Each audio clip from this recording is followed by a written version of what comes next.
Hello, and thank you for joining me for Tandem's second quarter webinar on workplace violence prevention. My name is Katie Stewart, and I will be your presenter for today. Workplace violence is very prevalent in our society today.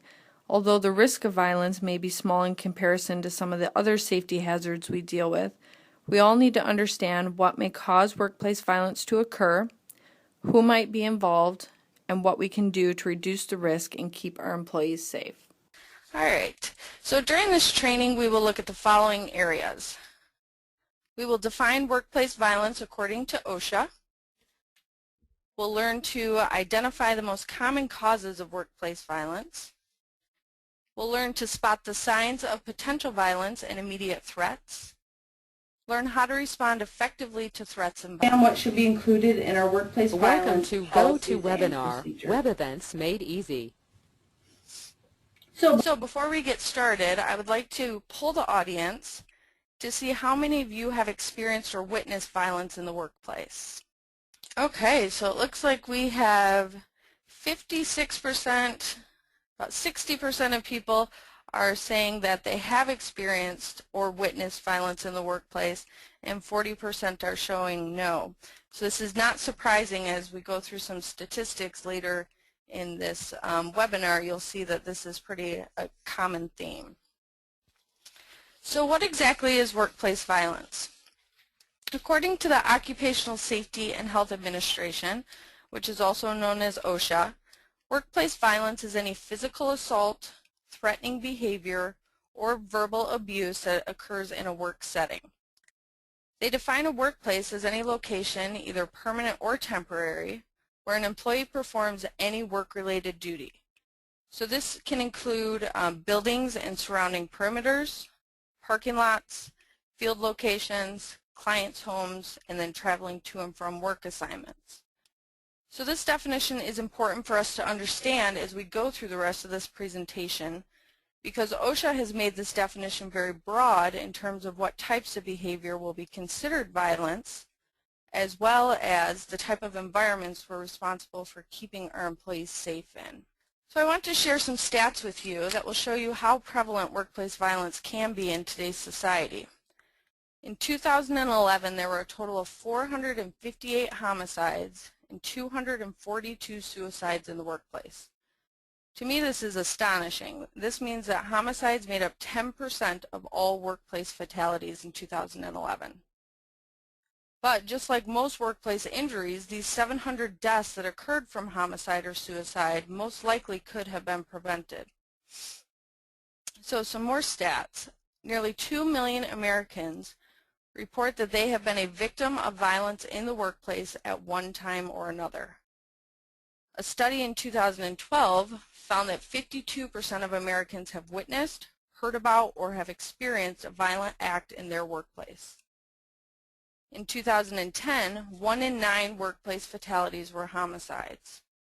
And homicide is the most common cause of workplace fatality for women, and workplace violence is one of the gravest occupational hazards for healthcare workers. So with these statistics, there's obviously an urgent need for all employers to put more of a focus on how we can prevent this in the future. So OSHA does provide us some guidance on how to do that, and we'll cover that in further detail in the training. So as we can expect from the broad definition provided, workplace violence can take on many forms. So I've listed some examples here.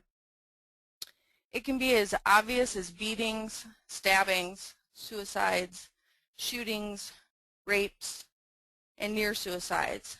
But it can also be things like psychological traumas, threats of violence, whether verbal or written, obscene phone calls, intimidation, harassment of any nature, and being followed, sworn at, or shouted at.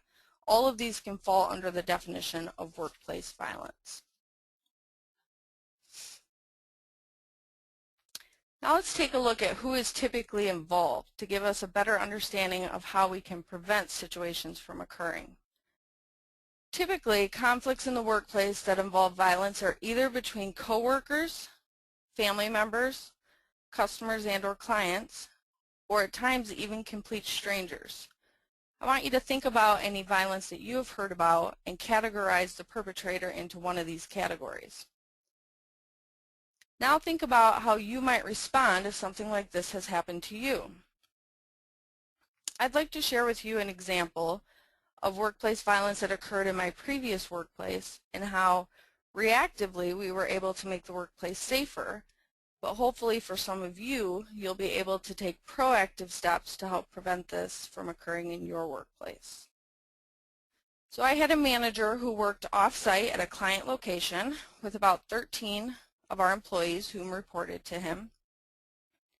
The manager had to terminate an employee during a time when another manager was not available to be present. After the manager terminated the employee, he asked the employee to leave the premises and told him that he would let him know when his final paycheck was available. When the employee returned to the location to collect the final paycheck, the employee and the manager got involved in a heated conversation regarding the termination. The manager asked the employee to leave, but as the employee was leaving, the manager continued to partake in the argument with the employee. At this point, the employee became so heated that he turned around and attacked the manager. The manager ended up getting tackled into a brick wall, which smashed his eye socket and injured his back. The manager had to have surgery on both of his eyes and his back and ended up being off of work for more than 8 months. And even when he returned, he was on light duty for months after that. So what are some of the lessons that we can learn from this situation? First of all, we need to make sure that all managers are comfortable with their skills relating to dealing with angry employees and how to defuse a situation like this. Also, we need to make sure we're implementing a policy or practice that requires either another manager or security to be present during all terminations and a safe location for employees to pick up final paychecks. If possible, we should send them in the mail so that employees do not return to the workplace.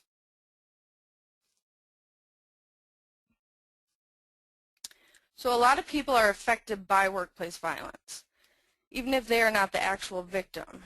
And this needs to be taken into consideration when we're creating our policies and procedures. So let's take another look at the example we just went through. The obvious person that was affected is the victim himself. But not only was he affected, his family was affected by his injury as well as the reduction of wages that he experienced while he was off of work. The company as a whole was affected due to a manager being off of work as well as the perception of how the employees felt about this situation. And all managers were affected because of how now they were fearful of terminating employees. So all of these so-called victims of violence had to be considered, and their fears and concerns had to be addressed and dealt with in an appropriate and delicate manner. Workplace violence can also be very costly to an organization as well as to an individual. So in the example we covered, the organization incurred the following types of expenses: lost productivity of the staff at that location, lost time for the manager and having to cover his shift for 8 months, medical costs associated with the workers' compensation claim, as well as additional training costs to prevent this from happening again in the future. But on top of this, the employer could have legal fees to deal with as a result of violence in the workplace. Recently, there was a lawsuit filed against a Minneapolis company by a family member of an employee that was slain at work. The family filed a wrongful death lawsuit stating that the company was grossly negligent in handling the termination of the employee. The lawsuit alleges that the company knew about the mental instability of the employee and did not take the proper precautions when conducting his termination. So obviously the result of this lawsuit could be precedent setting for how courts will hold employers responsible for the results of workplace violence in the future.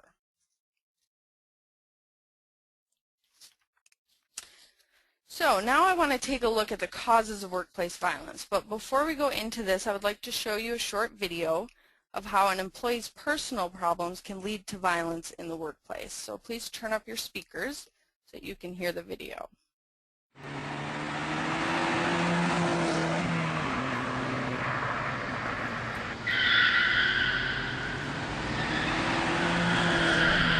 can't take half of my money. I'm the one who worked for it. You're a lawyer. Do something about it. She's getting the house too? What are you, blind? Hey! This is my parking space. Come on, Mark. I got here before you did. Mark, there are plenty of other parking spaces back there. Mind your own business. This is between me and her. Look, you saw me use a turn signal.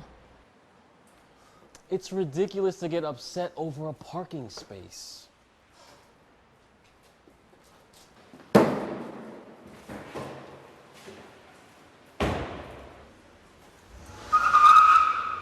Jeez. Are you okay? Yeah.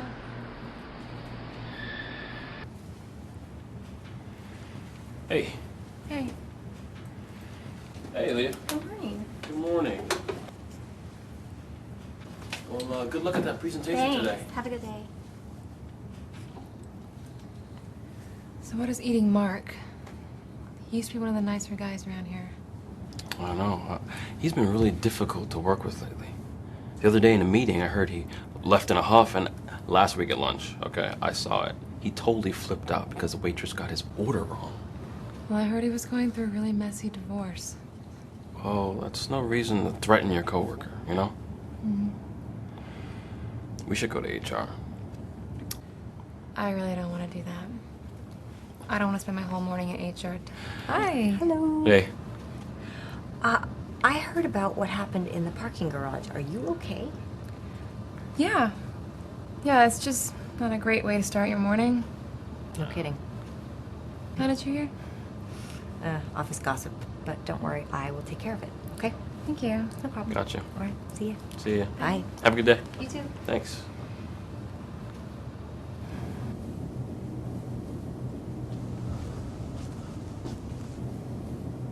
You wanted to see me? Yeah, please have a seat. I'll stand. Would you mind closing the door, please?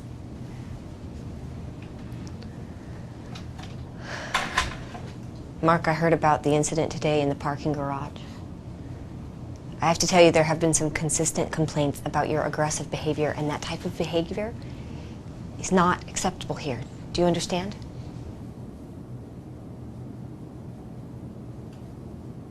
I also need to speak with you about your performance lately. Your work quality's been very poor, and we've decided that we need to place you on a probationary period of 1 month. We'll be evaluating you weekly, and at the end of that period, if we don't see some significant improvement, then there will be some serious consequences. Mark, you could lose your job over this. Fine. Do you want to discuss this further? I'm happy to answer any questions you have. No. Are we done here? Yes, we're done.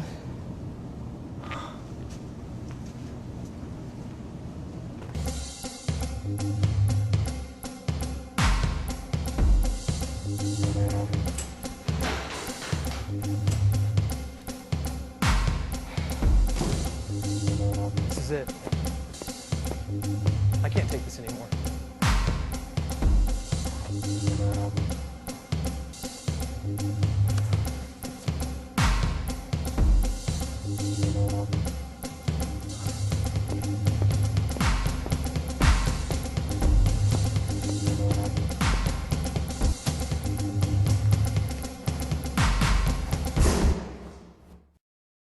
As you can see with that video, there's a couple different things going on there, and we'll go through some examples of how these types of behaviors can lead to violence in the workplace. So first of all, I'd like to ask another poll. Have you ever experienced a change in a coworker due to a personal problem outside of the company? Wow, it looks like we have 86% of people said yes, that they have experienced a change in a coworker due to personal problems outside the company. So as you can see, this can be something that could definitely lead to violence in the workplace if it isn't dealt with correctly. So now let's take a look at some of the potential causes. So obviously this list is not exhaustive, but we'll go through quite a bit of examples here. So the first example is a layoff. Whenever you're reducing your workforce, there can be negative feelings that arise in employees towards different groups of people. Same with terminations. There can be ill feelings towards the company as a whole.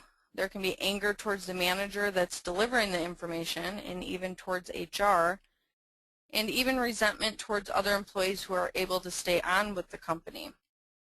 So as a rule of thumb that I like to follow, whenever you're having any sort of termination or reduction in force meeting, is to make sure that you have another member of management in the meeting with you, and to make sure that you position yourself between the employee and the door.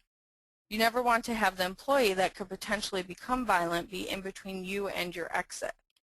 And also always be honest and upfront with employees in this type of situation regarding the reason for layoff or termination. The employee is more likely to turn angry if they feel you're not being truthful with them. So another example deals with current employees who are warned about bad behavior. This is one of the examples we saw in the video. So anyone in this situation may have a negative and violent reaction. Employees who receive a less than satisfactory performance review may react in a physical manner, as may some who do not receive a promotion or raise that they expected.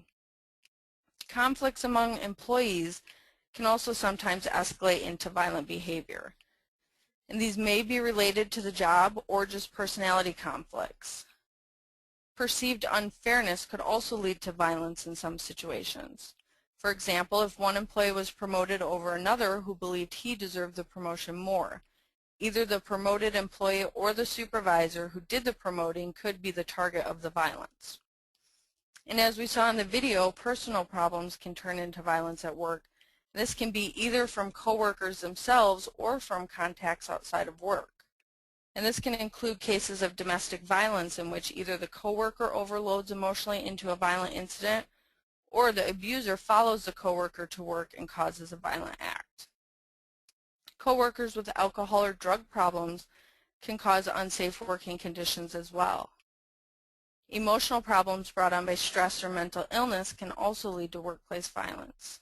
And then also financial difficulties can lead to great stress for coworkers, which could then lead to violent outbursts.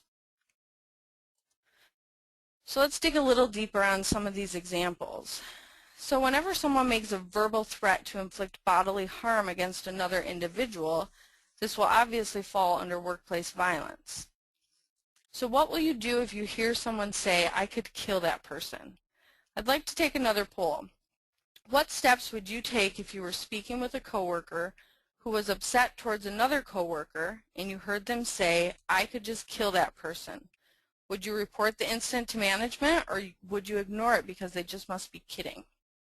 Okay, so it looks like we have about 74% of people would report the incident to management and 26% would ignore it. So obviously this example can be a sticky situation. As employers, though, we should make sure that we're taking all verbal threats seriously and fully investigate the situation. The last thing that we want to do is ignore a verbal threat that someone later takes action on because we did nothing to prevent it. So if someone pushes or strikes another individual, we also want to make sure that we take action and prevent any further physical violence from occurring. If an employee in the workplace has become violent by shouting at other individuals, throwing or pushing objects, punching walls, slamming doors, or even shaking their fist at someone, we need to take action. And also verbal harassment, so abusive or offensive language, gestures, or other discourteous conduct towards supervisors, employees, or even the public. And then finally, making any false, malicious, or unfounded statements against someone that could damage their reputation. These are all situations where we want to be clear in our policies as well as our training for our managers of exactly how we want them to respond. So in order for us to respond effectively to violence, we have to be able to recognize the signs. So here's some additional potential signs of violence that we want to watch out for. If a coworker or customer or anyone else is threatening to get even with someone. If people start blaming others for their problems. Anyone who talks excessively about violence in the news, the movies, on TVs, or even about weapons, as well as people who are holding grudges against others. So do you know the proper procedure for reporting threats or violent incidents in your workplace? You should make sure that the reporting process is outlined in your policy and that you have trained all of your employees on this.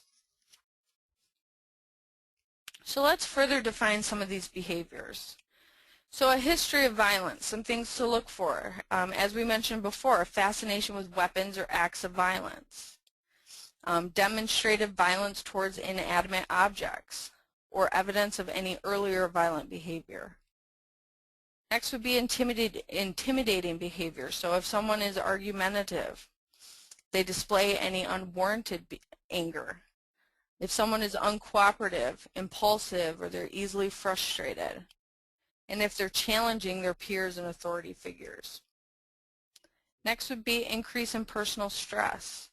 Does someone have an unreciprocated romantic obsession with someone? Do they have serious family or financial problems or a recent job loss? And also negative personality characteristics. Are they suspicious of others? Do they have a sense of entitlement? Are they unable to take criticism? Or do they always feel like the victim? So employees typically do not just snap, but they display these indicators of potentially violent behavior over time. So if these behaviors are recognized, then we can often manage them and treat them. So here's just some additional behaviors to be aware of. So increased use of alcohol and or illegal drugs. An unexplained increase in absenteeism. A noticeable decrease in attention to appearance or hygiene. Depression or withdrawal from people around them. Resistance and overreaction to changes in policies and procedures. Repeated violations of company policies. Increased severe mood swings. Noticeably unstable emotional responses. Explosive outbursts of anger or rage without being provoked. Or any suicidal behavior or comments about putting things in order. So now let's move from some potential risk to those immediate threats. So immediate threats to be aware of include if coworkers, customers, or others are making verbal threats or threatening moves towards an individual. If someone is displaying anger and using these threatening words or moves, then you should consider this an immediate threat and do your best to remove them from the situation and the workplace as soon as possible. People who raise their voice, this would include anyone that's yelling or using abusive language.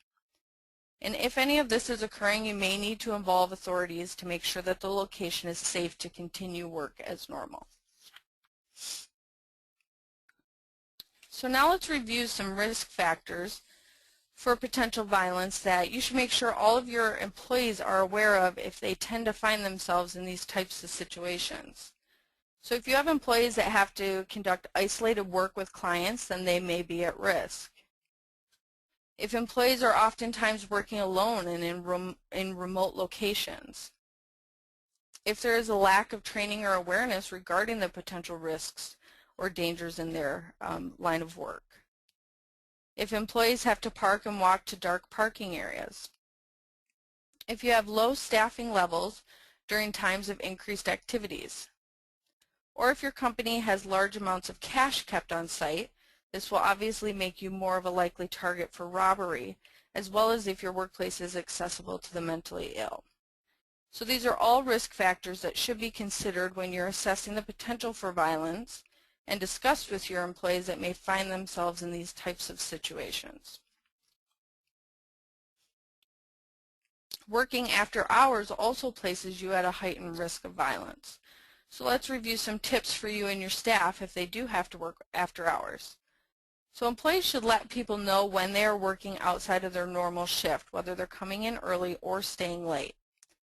And if you have security on site, then let security know that they're still on the premises and where they will be. If not, just alert another coworker, especially if they won't be in their normal workspace. Tell them to stay near a phone, especially if they have to be alone for any length of time, and if they're in an area where they can lock the door, they should do that as well. And let someone know when you're leaving. It's also a good idea to let someone at home know that you're on your way. And try to leave at the same time as someone else so that you can walk out together. Check your vehicle once you get outside. Check it inside and out before you get in. Make sure no one is in the back seat or hanging out around it. And lock the doors once inside. And if you take public transportation, sit near the driver on a bus or in a car with others on the train.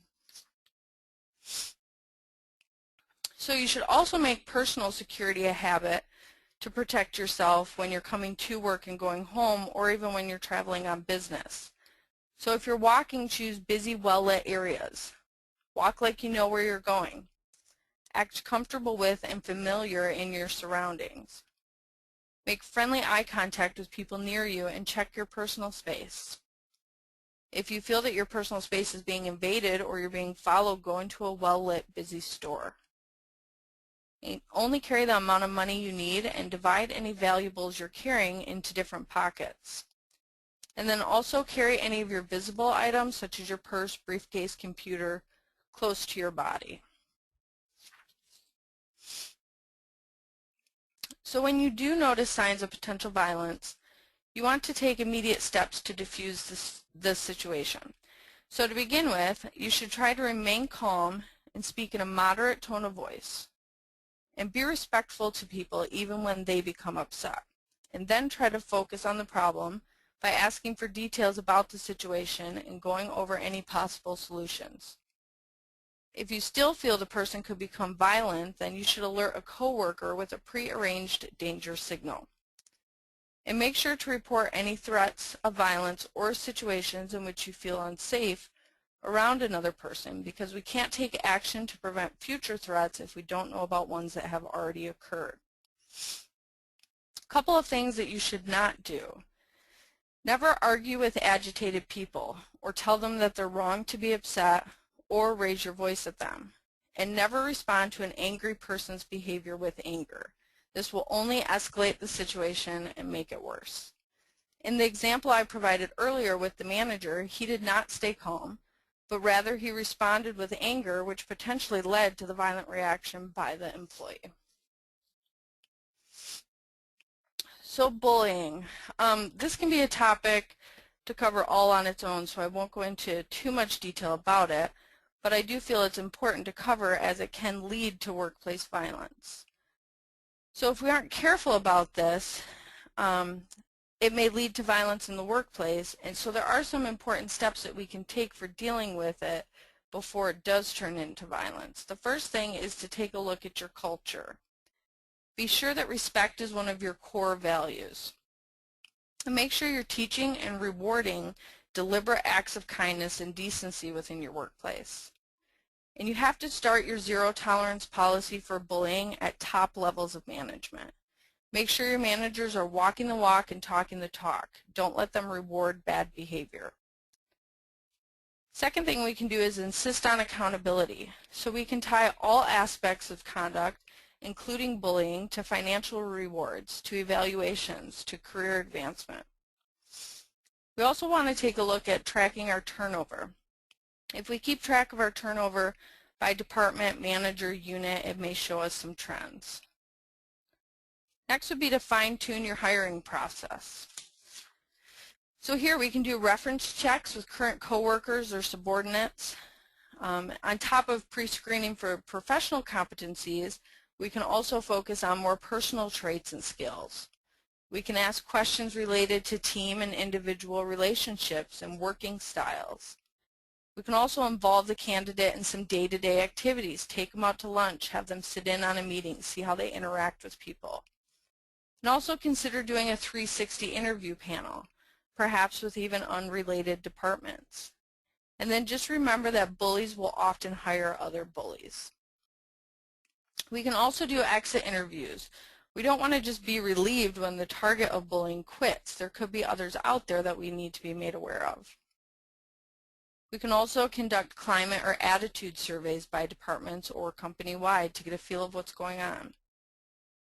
And make sure you're paying attention and assessing every situation. Are you on notice that you should be required to take action? Are targets members of a protected class?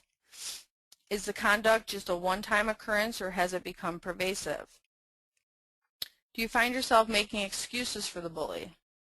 And make sure you're never downplaying an employee's complaint or forcing him or her to confront a bully alone. We also want to follow some basic rules for coaching or training a bully. So we want to focus on remedial training meant to assist in changing the unacceptable behavior. And we want to do this in an individual setting, not a group setting. Oftentimes, the bully will be in denial or disagree with your findings, so you want to make sure the bully fully understands the reason for the training. And make the training interactive. Don't bother training or coaching unless you have specific examples also. Provide the bully with dates, places, their type of conduct that is a problem. Be direct with them. Tell them that people are afraid of them. And then consequences have to be a must because people are not going to change their behavior without any motivation. So we want to give the bully tools to change their conduct, teach them to be a better communicator, and effectively handle conflict in the future. And we want to make sure we're giving them constructive feedback all the way through the process. And if we have to, we need to make good on our threats and terminate the bully. Okay, so next I would like to go into detail about something that may be a little difficult for most of us to think about, but with recent events around our country, I feel it's important that we all have a plan for how to deal with an active shooter in the workplace. So an active shooter is an individual that's actively engaged in killing or attempting to kill people in a confined and populated area. So in most cases, the active shooter is using firearms, and there is no pattern or method to their selection of victims. Active shooters are usually unpredictable and the situations evolve quickly. Typically, the immediate deployment of law enforcement is required to stop the shooting and to mitigate any harm to victims. But because active shooter situations are often over within 10 to 15 minutes, this can sometimes be before law enforcement even arrives on the scene. Therefore, we want to be mentally and physically prepared to deal with this type of situation. So let's discuss how to respond if an active shooter is in your vicinity. You'll want to quickly determine the most reasonable way to protect your own life. So remember that customers and clients are likely to follow the lead of employees and managers during any type of situation like this. So if there is an accessible escape path, attempt to evacuate the premises first. So you want to have an escape route and plan in mind, and you want to make sure that you're going to evacuate regardless of whether others agree to follow you. Make sure to leave all your belongings behind, and do help others escape if possible. Prevent individuals from entering an area where the active shooter may be. Keep your hands visible. Follow the instructions of any police officers, and do not attempt at this time to move any wounded people. And as soon as you are safe, make sure to call 911.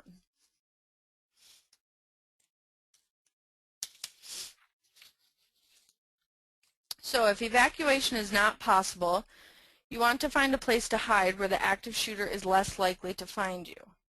So your hiding place should be out of the active shooter's view, and it should provide protection if shots are fired in your direction. So for an example, an office with a closed and locked door. And do not trap yourself or restrict your options for movement. So to prevent an active shooter from entering your hiding place, if possible, lock the door and also blockade the door with any heavy furniture. And if the active shooter is nearby, again, if possible, lock the door. Silence your cell phone and turn off any source of noise. Hide behind large items and remain as quiet as possible. So if evacuation and hiding out are not possible, you want to try to remain as calm as you can. Dial 911 if you're able to, and even if you cannot speak, leave the line open and allow the dispatcher to listen. And then finally, as a last resort, and only when your life is in imminent danger, attempt to disrupt and or incapacitate the active shooter. So a couple ways you can do this is by using a fire extinguisher as a smoke screen. Act as aggressively as possible against him or her. Throw items and improvise weapons. Look for anything that can be used as a weapon and go for any part of the body that you can injure. Yell and make lots of noise. And finally, just like when we were little kids, if you do happen to get shot, play dead. This will hopefully deter the shooter from continuing to come after you. So, what should you do when law enforcement arrives? Law enforcement's purpose is obviously to stop the active shooter as soon as possible. So they will proceed directly to the area in which the last shots were heard. They'll usually arrive in teams.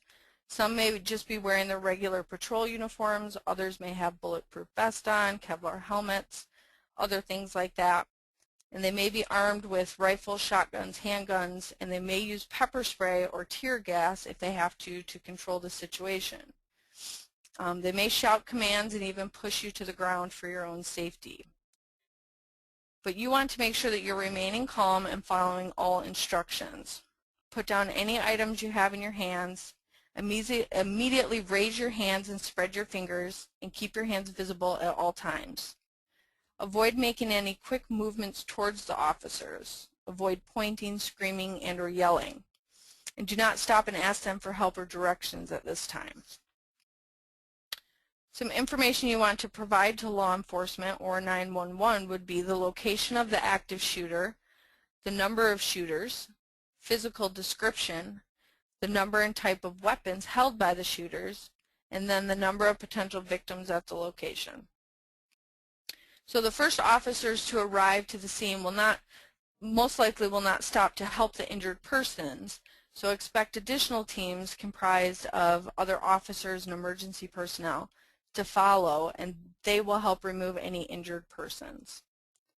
Once you have reached a safe location or an assembly point, you will likely be held in that area until the situation is under control and everyone has been identified and questioned. So make sure not to leave until law enforcement has instructed you to do so.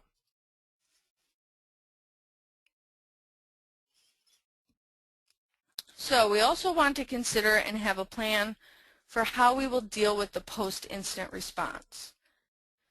We want to make sure we provide comprehensive treatment for victimized employees and employees who may be traumatized by witnessing a workplace violence incident. Make available any trauma crisis counseling and any critical incident stress debriefing, and make employees aware of the employee assistant programs to assist the victims. So when any incident of workplace violence is over, you obviously have to deal with the aftermath. So we want to look for these signs of distress in yourself and your coworkers. If someone is withdrawing from work activities or peers or appearing emotionless. If someone is frequently calling in sick, overworking, or working slowly. And if anyone is having difficulty concentrating, making decisions, or dealing with change.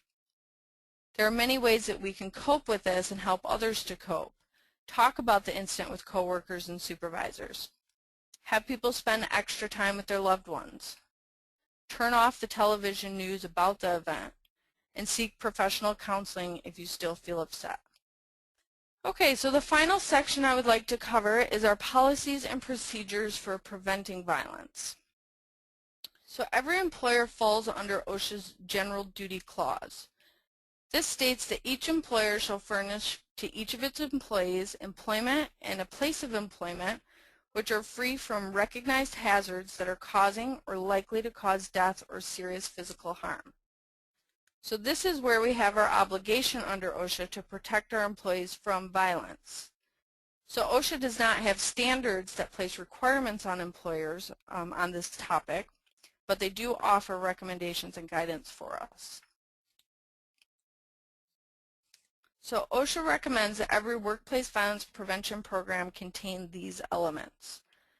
So first, policy and procedure, then management commitment and employee involvement, a worksite analysis, hazard prevention and control, training and education, and then finally record keeping and an ongoing evaluation of the program. So what should be involved in your policies and procedures? You should make sure that you're considering and covering all of these elements. So a procedure for calling for help and medical assistance, emergency escape procedures, have safe spots within and outside the facility identified, procedures for accounting for all employees and securing the work area after the event. Then you need to create and disseminate a clear policy of zero tolerance for workplace violence and ensure that there are no reprisals taken against employees who report incidences. Always encourage employees to promptly report incidents and suggest ways to reduce or eliminate the risk. Then outline a comprehensive plan for maintaining security and assign people responsibility and authority for the program that have the appropriate skills and training. The next step is management commitment and employee involvement. So the management commitment to providing a safe working environment for all employees needs to be your motivating force behind implementing such a program. If it is, then the proper time and resources will be allocated to creating and managing a successful prevention program. Next, you want to make sure that you're seeking feedback from your employees. They're the ones that are out there doing the jobs day in and day out, and most oftentimes have the best real-life examples or situations that can be the difference between a good and a great program. And this also enables the workers to develop and express their commitment to safety. So they can also participate in resolving employee complaints or improve suggestion procedures covering safety and security concerns, and it will enforce them to promptly and accurately report any violent instances. So when employees are involved, they'll understand and comply with the workplace prevention program as well as other safety and security measures. So the third element is a work site analysis. This is a step-by-step look at the workplace. So you want to be looking for any existing or potentially hazardous situations in the workplace. So critically examine all areas of your work environment. So your parking lots, your entryways, reception areas, work areas, and offices. See if the lighting's adequate. Are there convenient escape routes for everyone? Do you have a method to summon assistance if needed? And then take a mental inventory of objects in your immediate work area that could be potential weapons and remove or secure those objects. You also want to have a threat assessment team. So this team will assess the vulnerability to workplace violence and then determine appropriate actions that need to be taken to prevent it, as well as in response to any violence. You also want to track and analyze your current workplace incident records. This way you can potentially identify any trends that could lead to violence in the workplace. And if you need assistance with any of this, you can obviously contact your Tandem HR team or the Tandem risk manager. So OSHA always recommends that a company consider if engineering controls can be implemented in order to mitigate safety hazards. So I want to go through some examples here of what engineering controls look like. So for workplace violence, these could be alarm systems or other security devices, metal detectors, video cameras, safe rooms for use during emergencies, making sure that you're keeping locked doors locked and never letting unauthorized people enter the workplace, and making sure the workplace is well lit inside and out to discourage crime and other potential violence. So after you consider engineering controls, OSHA recommends we consider administrative and work practice controls. So let's review some of those. So one would be to state clearly to employees that violence will not be tolerated or permitted. Require employees to report all assaults and threats and make sure to report to the proper authorities any suspicious individuals or activity you see anywhere inside or outside your workplace. Set up trained response teams to respond to emergencies. encourage your employees to learn conflict resolution techniques to help them deal more effectively with situations that could erupt into violence. Make sure your visitors are signing in and are escorted the entire time they're on the premises. Wear required identifications and make sure your visitors are doing so as well. Report any security breaches, such as signs of a break-in or missing items. And then, if applicable, use a pre-arranged danger signal to alert someone in your immediate vicinity of any danger.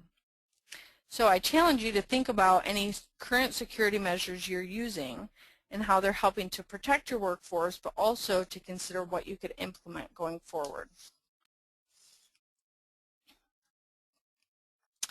So once we've set up our policies and procedures, it's important to ensure that all of our employees and managers are trained on these policies and procedures. So our training and education should include the following elements. We want to make sure that all staff are aware of the potential security hazards and ways to protect themselves. Employees should be instructed to limit any physical interventions in any altercations unless they are on a designated emergency response team or security personnel. And the training program needs to involve all of our employees, including supervisors and managers. We should cover things such as risk factors that cause or contribute to assault, early recognition of escalating behavior or warning signs, ways to prevent volatile situations, standard response action plans, and location and operation of any safety devices. So finally, OSHA requires that we keep records of certain safety incidents in the workplace and continually evaluate how we can improve safety for our employees. So record keeping and evaluation of the prevention program is obviously necessary to determine if it's effective or not, and to identify any deficiencies or changes that we need to make. We should also be recording the required incidents on the OSHA log of injury and illness, or the OSHA 300. If you're unsure of what you should be recording, you can reach out to Tandem's risk manager for assistance. We also want to keep any medical reports of work injuries or assaults. Keep reports of incidents of abuse, verbal attacks, or aggressive behavior. Keep any minutes of safety meetings, records of hazard analysis, and any corrective actions we've taken. Records of all of our training programs. Establish a uniform violence reporting system and review these reports regularly. And then any other reports of minutes from staff meetings where any safety issues have been addressed. We want to analyze the trends and rates in our illness and injury fatalities caused by violence, if there are any, and then measure our improvement based on lowering the frequency and severity of the violence. So, as you can see, there's a lot to consider when we're assessing and preparing for workplace violence prevention. But now you should have a better understanding of what falls into workplace violence, how to identify the causes of workplace violence, how to spot the signs of potential violence and immediate threats, how to respond effectively when faced with violence, and then also what should be included in your policies and procedures. So there's obviously no easy answers to this problem, but however, organizations that are proactive, embrace respectful work environments, and focus on safe workplace practices will have a fighting chance at preventing this. A company's commitment to workplace safety will obviously be evident through their management's attention to and employee involvement at all levels in combating workplace violence. And then we also want to make sure that we're giving awareness training and skill building to all of our employees so that they can translate these policies into everyday workplace behavior. So if you do have any questions, you can reach out to me via email at kstewart@tandemhr.com, and I will be sure to respond to your questions. And I thank you for attending today's webinar. This webinar has been pre-approved for 1 general recertification credit through HRCI. So please keep an eye out for other great topics that Tandem will be presenting on in the future. And this concludes our webinar for today. And thank you and have a great, safe day.